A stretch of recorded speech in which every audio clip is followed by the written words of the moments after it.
Hey up, how's it going? It's Matt, you listen to the Looking Sideways Action Sports podcast, and I've got my gain turned up too loud, sorry about that. It's the show where I try and find the most fascinating stories in action sports and other related endeavours, as you probably know by now. Thanks for tuning in, hope you enjoy this episode with Knost. My guest, that is how you pronounce it, by the way, I checked with him. My guest for this week, who is definitely one of the most polarising figures in modern surfing. I don't think you can argue with that, really. It's the old profit or dead loss conundrum, this. And I guess where you stand on Alex says a lot about how you see surfing in general. You know, on the one hand, you've got what you might term the agnostics, as Ben Mundy and Paul Evans amusingly termed it on a recent episode of the Wavelength podcast.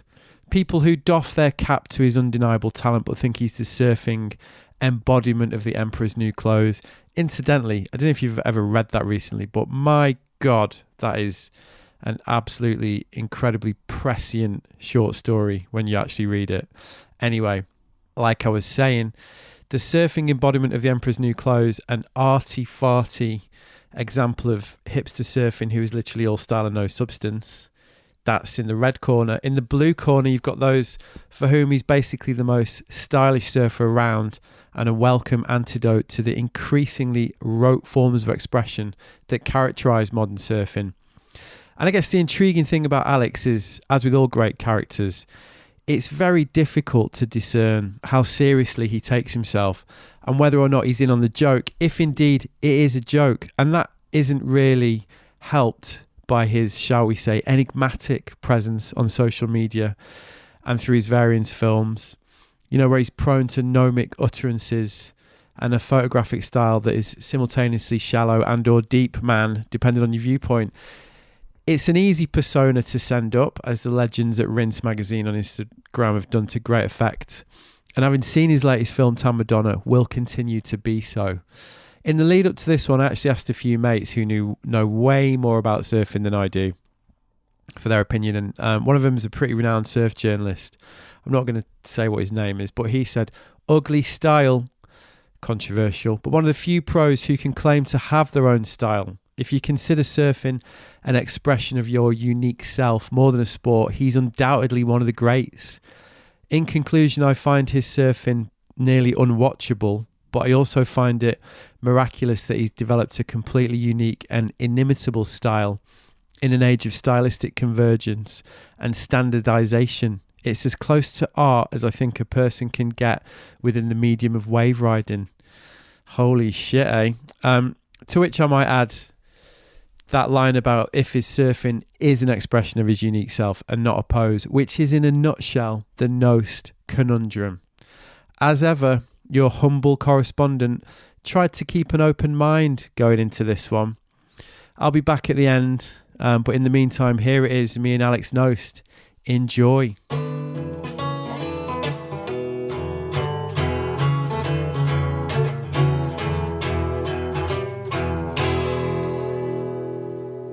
Yes, we were arrived 2 days ago. Wasn't that long of a journey, 6-hour flight from New York. I happened to be there. Okay. So it was quite convenient, actually. What was going on in New York? They had the Vans duct tape longboard surf contest. Oh, yeah, it was at Rockaway, wasn't it? Yeah, at Rockaway Beach. Yeah. And they did a screening of the film that we're going to see tonight. And I caught up with some friends, spent a few extra days there. So. Yeah. How was that event? Is that good? What is it? I mean, the duct tape thing, I guess event might be overplaying it a little bit, but it's great. I think what they do is interesting. They always introduce new upcoming surfers who kind of forego in the tradition of what it's been doing for the past 10 years, but also are new faces, which is, even though it's invitational, it's becoming less and less incestuous. You know, like there's always a couple new faces, and usually they do quite well. So yeah, between that and the endurance aspect of there being an event every night with open bar and 6 a.m. shuttles to the beach, kind of becomes this National Lampoon's summer camp type.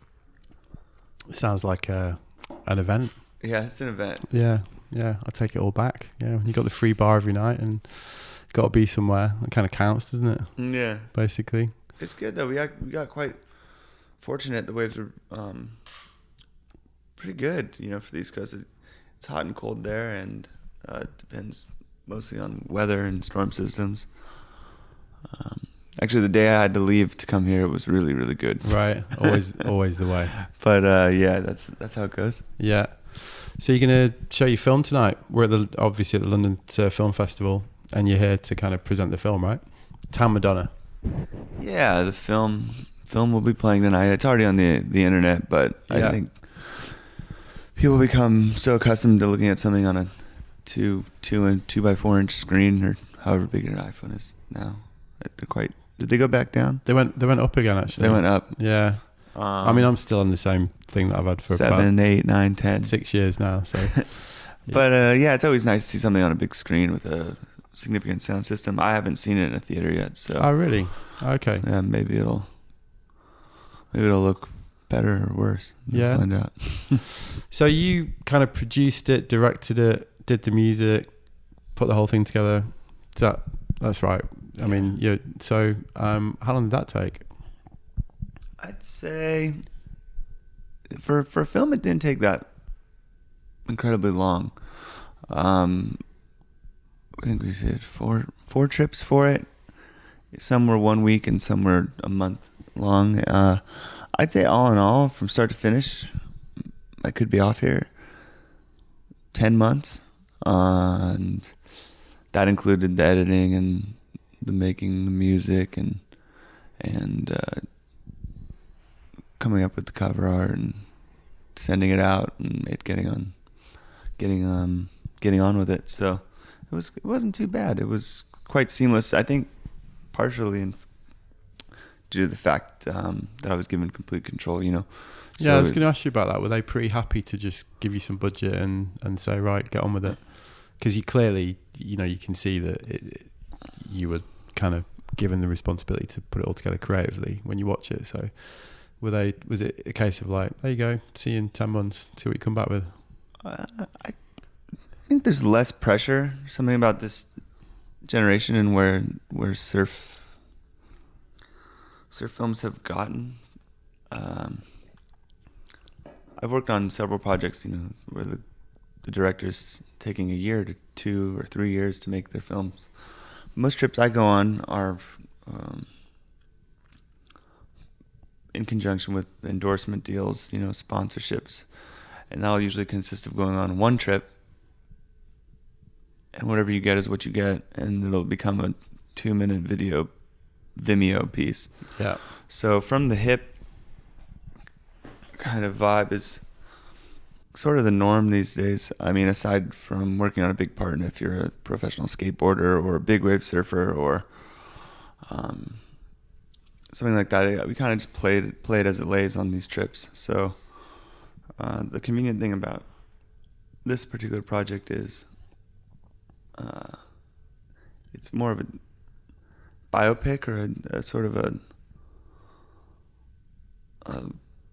collage of vignettes of the trips. So there was no real goal other than just making it what it is. Right. Kind of a single gestural stroke, easier, more like a painting or making an album or something like that. Impressionistic, almost. Right.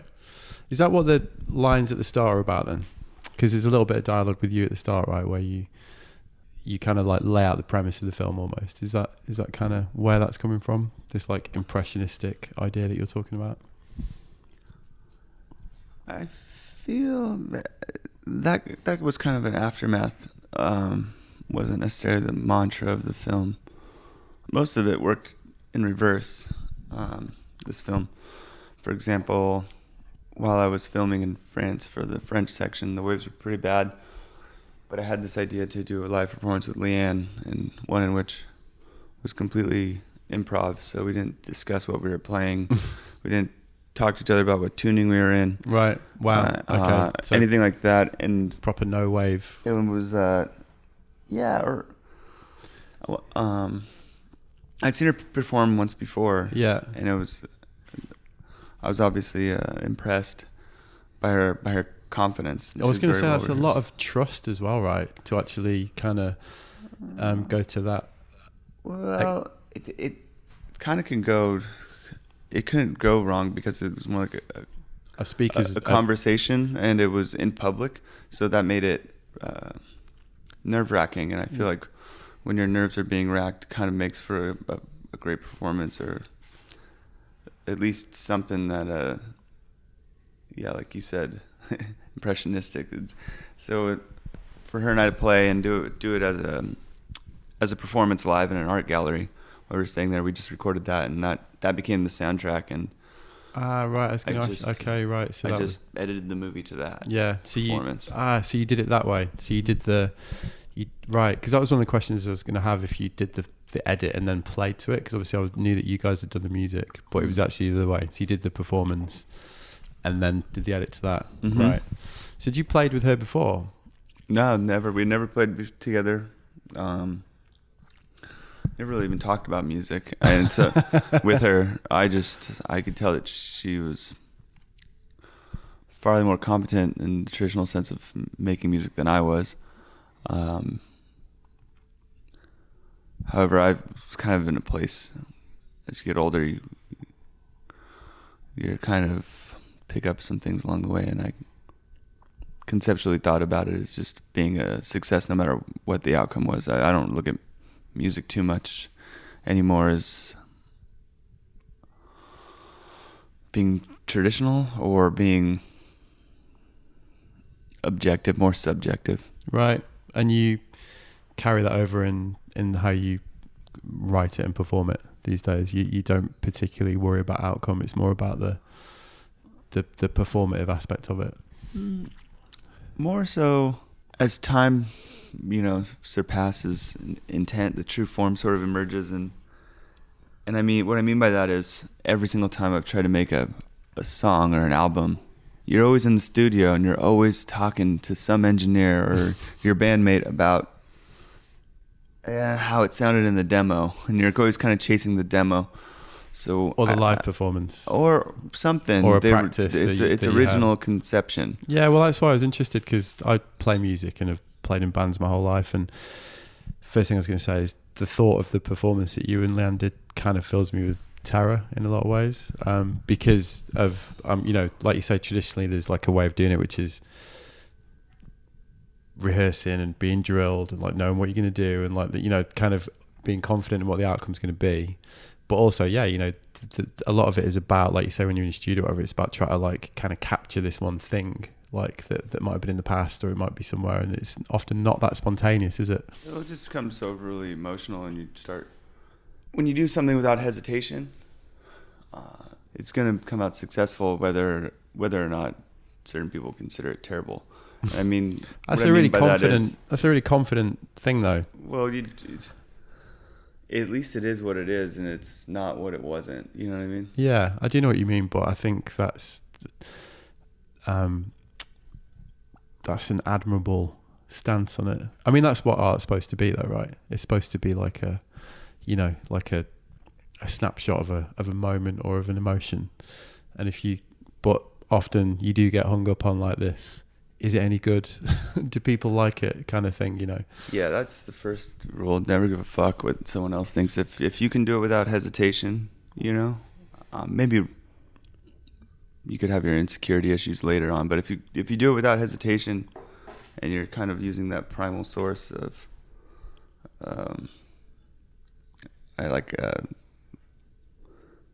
that just initial gestural stroke, and you're doing it without, I don't know, I just feel that's a better way personally for me to go about it, especially if you're doing something in the public eye all the time. It's when you start paying too much to that and people's response, it could not only affect you in your social life, but affect you and jeopardize your ability to create, or your purpose. Spoken like a man who's read his own comment sections a few times, maybe. It's I probably don't like them, or I don't appreciate what their interests are. So it almost is a badge of honor, you know? Yeah, sure. But have you had to kind of, is that a confidence that you've learned, or have you kind of always had that, or have you because you mentioned, you said as you got older earlier, which, you know, definitely your thoughts on this change as you get older, and, you know, there's a confidence that comes with getting older. For me personally anyway, you definitely give less of a fuck basically about this kind of idea of what other people think. But when you're younger, that's hard, especially when you try to make music or, you know, do anything creative really. Like it can be difficult to have that kind of like, actually I'm just gonna do what I want and, you know, fuck off basically. Well, when you're young, you've got one thing going for you, which is attitude. You know, when you're experimenting or devoting your life to how you said you were always into music, or if you're into painting, or you're into skateboarding, you're into surfing, you do it with a lot of attitude. You have an attitude problem, you got an attitude solution. And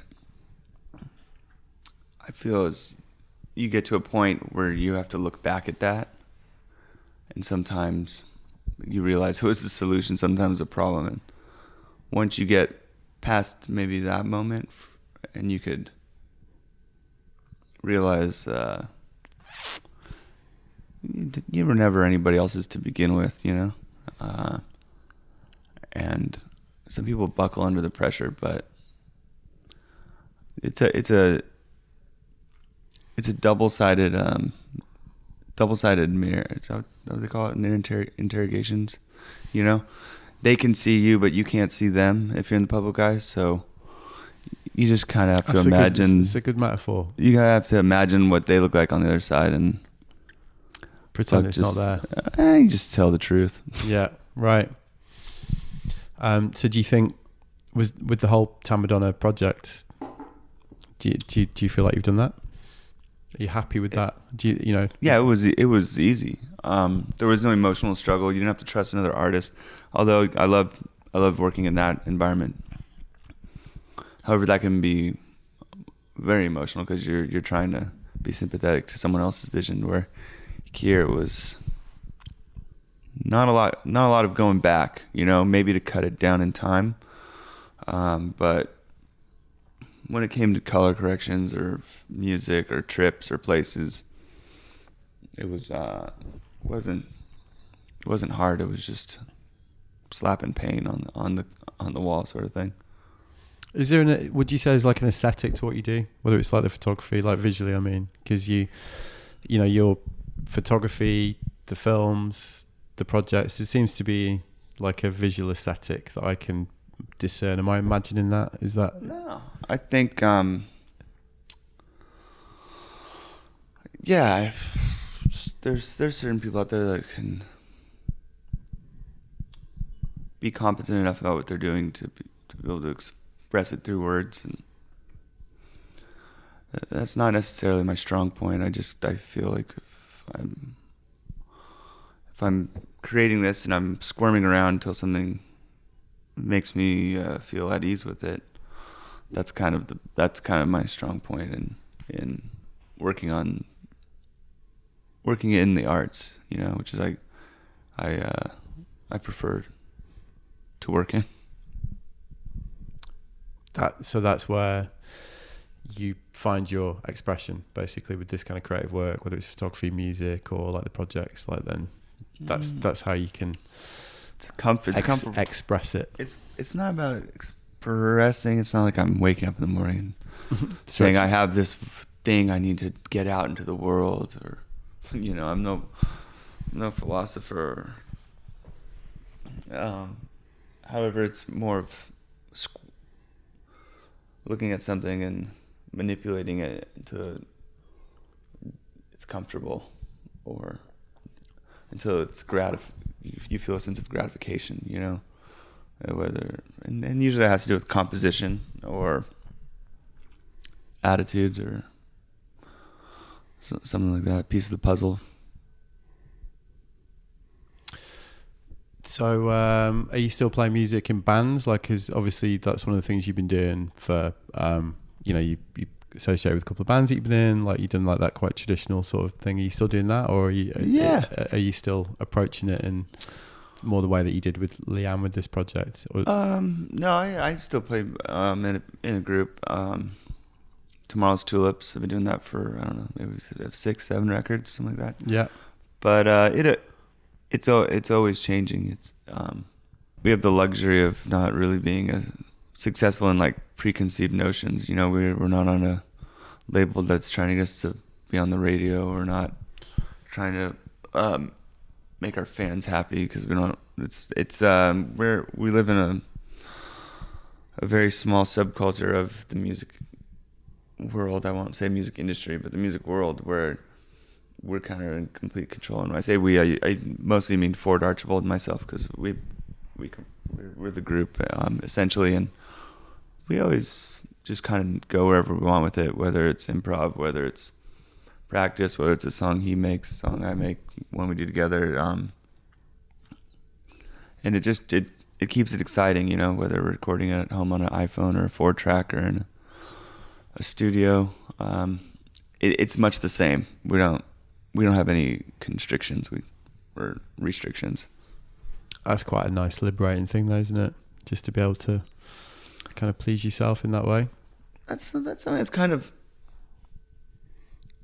I feel like, of the times, you know? Yeah. Did you ever have that kind of, when you were younger, were you driven by the sort of traditional idea of success in music, you know?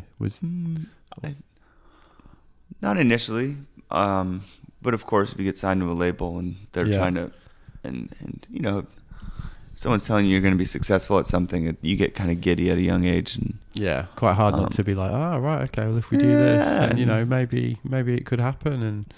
But eventually, we were just sitting in a room with a bunch of people that I don't even know, asking us why the bass sounds like this, or if they get like everyone pulling apart this record that they're paying for. Where's the singles? Can you give us a single? And it was really, I was like, oh, okay, we gotta listen to these people. These people know what's up. This is their world. In retrospect, I listened to some of that music, and I'm like, what the fuck did we listen to that lady for? So now we don't have any. We put out music on Burger Records, and they have an open mind. You know, we could throw spoons against a dartboard and record it, and they'd probably think it's groovy. Yeah. Well, there you go. A bit of creative liberation in that, isn't there? So, what were you when you were a kid? Were you into like? Because I can kind of like see a sort of British influence, like a psych influence, like a shoegazy kind of thing. Was that something that you grew up with? That kind of scene. What were you listening to when you were a kid? What kind of got you stoked like early on? I had a kind of jumped around, and I mean, if you're talking about musical taste, is that what we're exactly discussing? Yeah, just like where it came from, really, because it's pretty distinct, you know. Well, when I was quite young, I would go to Las Vegas with my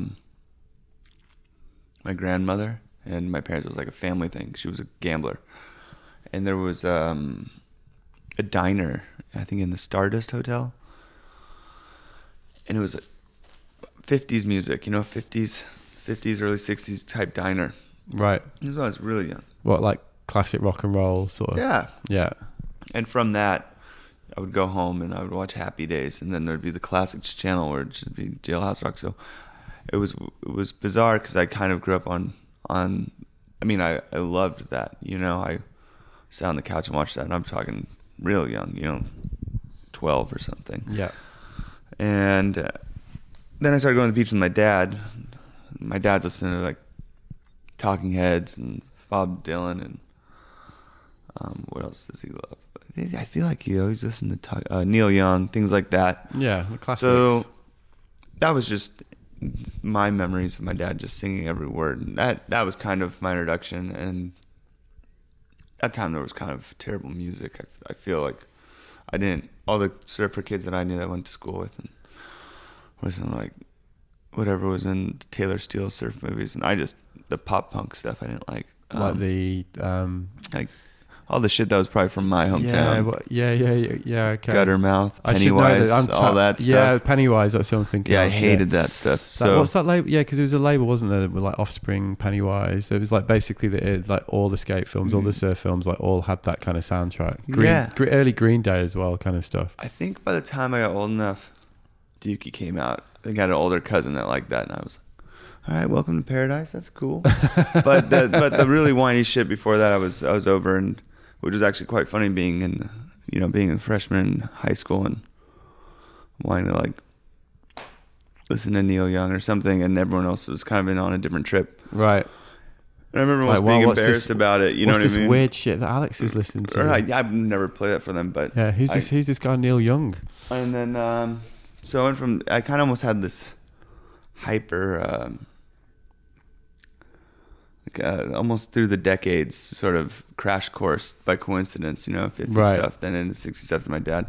And then when I got into skateboarding, there was a scene in Orange County where all the skateboarders we're into 70s punk shit, Yeah. So I was kind of thrust into this like... Well, like sort of Dead Kennedys kind of... no, more like Richard Hell and the Voidoids. Right, like New York sort of. Yeah. Buzzcocks, stuff like that. And so that's what all those skateboarder guys were listening to. Mike Lorman and Grosso and Ricky Barnes. There was just this scene. I ended up hanging out with these guys that were quite older than I, and peg pants and jean jackets and all that shit. So that was kind of the next little phase, right? And then moving past that and starting a band, I think it was also really influence of all those things, but as well as something cute and easy like Pete Happening, where sure. I could do that. It was very liberating. And do you say Beat Happening? Yeah, like that K Records thing. So you could kind of like the idea that anyone could do it. Like a real sort of cutesy DIY thing. Do you know that Back record that he did with them? One Foot in the Grave. I mean, I remember listening to that and being like, wow, okay, this is really simple, really like accessible. And when you're trying to try to write music or whatever, it's empowering to see. It's very empowering. It's about attitude and sensibility, and there's a bit of melody in there as well, which I always personally quite liked because okay. So did you want to write music or just play it from the start? Because there's a difference, right? You can. I initially when I started playing in the first group I was in, Japanese Motors, with my best friend Nolan. He played guitar, right? But he was really shy. He didn't want to sing. So I was like, I'll be the singer. And then after we kind of wrote our first record, I don't know if it was just writer's block or not knowing where to navigate. And I'd kind of started writing more lyrics, but no music to go to. So that's kind of when I picked up a guitar and started kind of trying to write. And I remember I tried guitar lessons like when I was like 13 or 14, and I quit or something because my fingers hurt. But then once I started really kind of try to use those lyrics or use those words or like whatever it was. So it's like a tool to write then, basically. Yeah, it was kind of more so like someone would try to teach me a song that already existed. Yeah.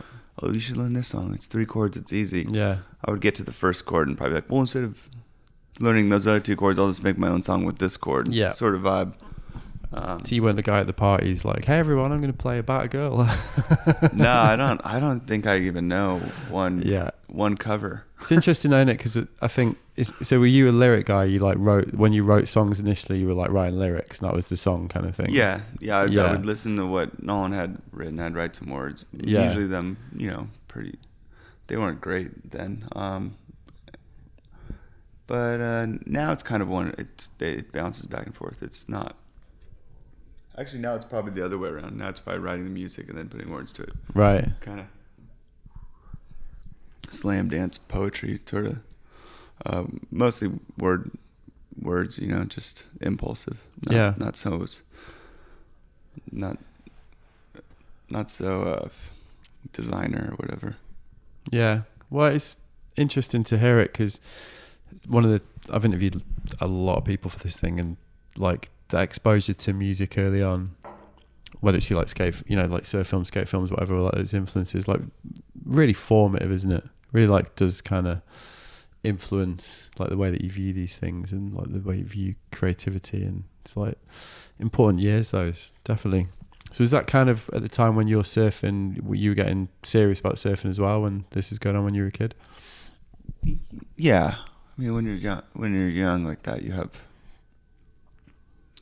so much energy, you know. So surf in the morning, maybe like play music or hang out with friends listening to music at low tide, and then surfing again, and then skating at the skate park at night, and you know, or whatever it was. So it was all happening simultaneously, and that was kind of cool because it gave you a soundtrack and something to kind of juxtapose situations, you know. Even though I was riding a longboard and hanging out, you know, I'm listening to kind of different music, or I was hanging out other people that were interested in other things, and kind of broadens your horizons and makes it a little less cliquey, you know, like don't mix this with this with this, which is kind of very much so where I grew up, you know, Orange County. If you think about Orange County, and there are rules. There are it's just like a lot of privilege, a lot of like, I don't know, whatever it was, but it's not really like that anymore. I feel like what you think has changed. Yeah, I'm not too into social media, but I definitely think there's people are introduced to a wider variety of information, you know. Yeah. Which is something that can be bad, but also good. Yeah, it can be healthy for sure. Yeah, you know, you're mixing a little bit more than. Yeah, well, there's a big wide world out there, yeah. And you know, you get to see it every day now. Yeah, and you get the information kind of. I mean, you get to choose what you see. What you see. I mean, aside from like algorithms building, but at least yeah, you another podcast, isn't it? At least there's not being filtered so much information through a third person party of what should be happening and what shouldn't. You could just go out, reach out, and grab that and like rub it on your face. Yeah. Bathe in it, and shit on it, or whatever else you want to do. So when you say like in Orange County it's changed, you mean in general or in surfing? I mean, there's still like obviously in surfing, you know, there's a lot of kids that don't go to school whose parents think they're the next Kelly Slater or whatever like that. But there's also really cool kids that, I mean, I know so many great shapers, you know, that build beautiful surfboards that's totally their own trip. I know so many cool kids that are in bands, and when I mean cool, I mean not like cool they're gonna, you know, be on the cover of a magazine. I mean cool they have these natural impulses. Yeah, they're just doing what they want to do. It for fun, and yeah. And it creates for a really stimulated environment. Yeah, you know, it's so many of. I mean, all the surfer kids at Santa have bands, you know, and they're great. They're better than fucking anything you're gonna hear on the radio, really. Yeah. And it's because it's them, and it's like totally unhinged radicalism. Like, and I feel like it's a generative kind of rebirth of empowerment, male, female, and artistic or capitalistic or whatever. At least it's you know, it's exciting for me to look at,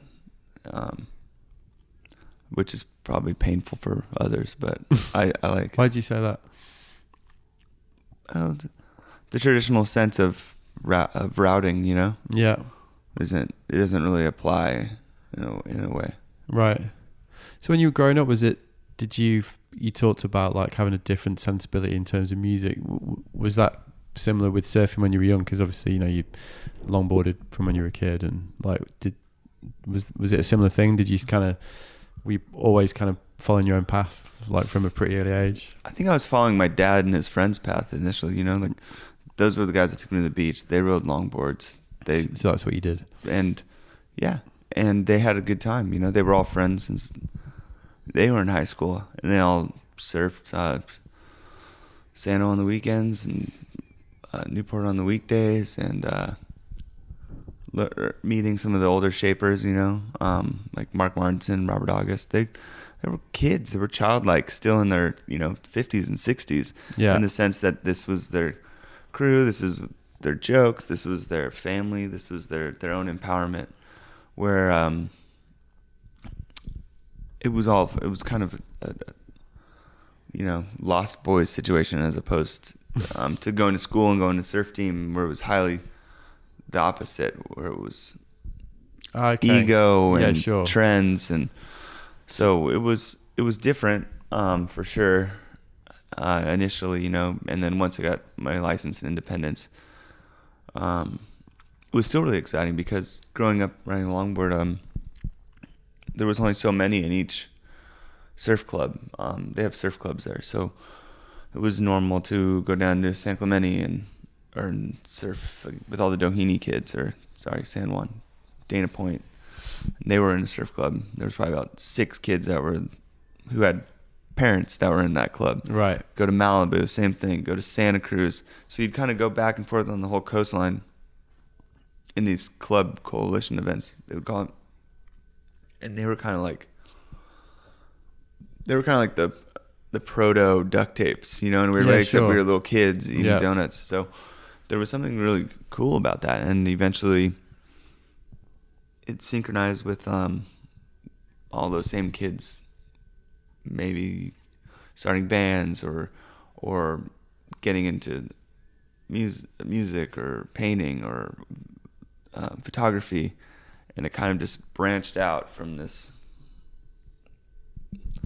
tiny little seed, that kind of like was being blown back and forth for this kind of cross pollination. Yeah. Right. So it's kind of that from the start. Yeah, we're out of beer, aren't we? This is right place, right time to just witness something cool. And, yeah.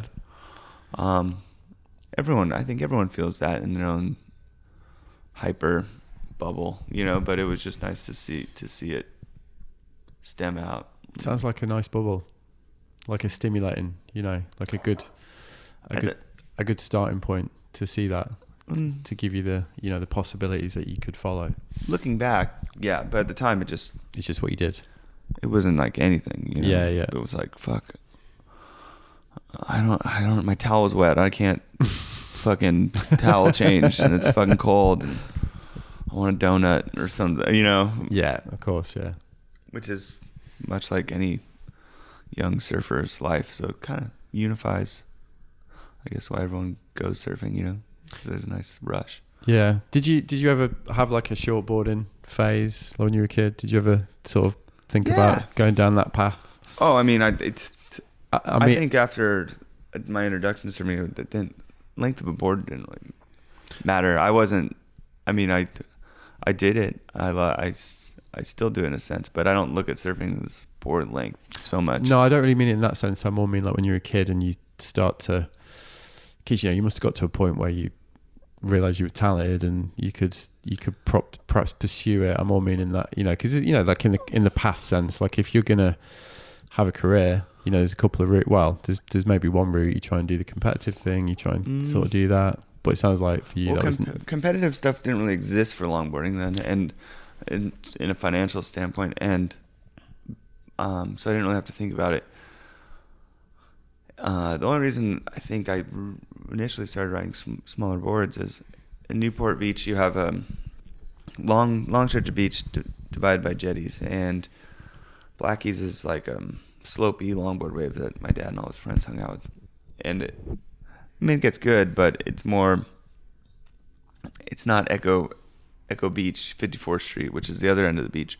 That's mostly south swell, and it's tight curls. And then going to high school and joining surf team, you had to surf up at 54th Street. And in the afternoons, if I wanted to surf, as I got older, I needed to catch a ride with my friend's mom down there.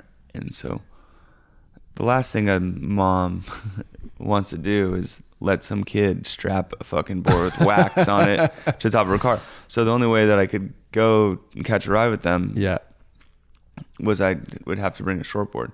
And I probably owned a couple smaller, like 80s style boards or 70s boards, but that it really came down to the fact, like, if I wanted to surf, and this like Michael's mom's not gonna fucking let me put this longboard on top of her car, so I got to bring this board or ride his board and fit the 2 shortboards in the car. And I reckon there's a lot of people recognizing that scenario. Yeah, so that's kind of where that you get more bear.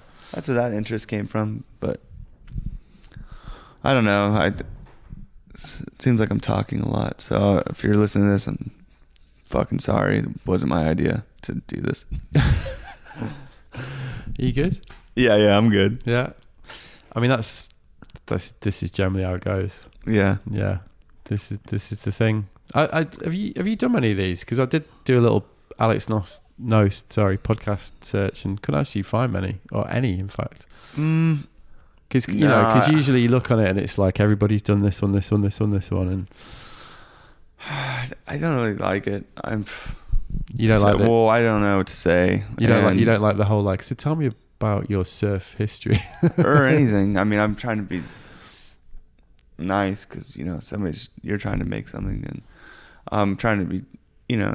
It's a weird place to be in because you're trying to be honest, truthful, but at the same time you could just be Bob Dylan and just make up a bunch of shit. Go on, don't look back. Don't look now. Yeah. Well, I mean, I did notice that because I got to be honest, you were quite hard to prepare for this because you just get asked the same shit every time, right? You just get basically so tell me about your style. Tell me about and how do you feel about the fact that people criticize your style? And yeah, I get a lot of that. You get a lot of that. And then recently it's been so tell me about how you felt about the clip at Kelly's Wave. How did you... I did one and they never brought it to... I'm so glad it never came out, but it was it was one Nathan Webster and Shane Dorian did. They asked me a bunch of stuff, but I don't know whatever mood I was in, and I don't know whatever I said, but they didn't put it out. They didn't put it out. Probably for the best, actually. And then I tried to do one the other day in New York, and this guy was asking me what hashtags I'd recommend for kids that wanted to become pro surfers. I'm like, are you fucking serious? I don't even know. Why do you think people care though? Because you do, if you look at the style thing, you do get that every interview, and you must obviously now we've almost broken the fourth wall there a little bit. You know what I mean? What do you think? Why do you think people give a shit? I'm not even going to ask you to answer the question about your own style, but it comes up a lot, and you must be all right, whatever. There's that question again. Why do you think people give a shit?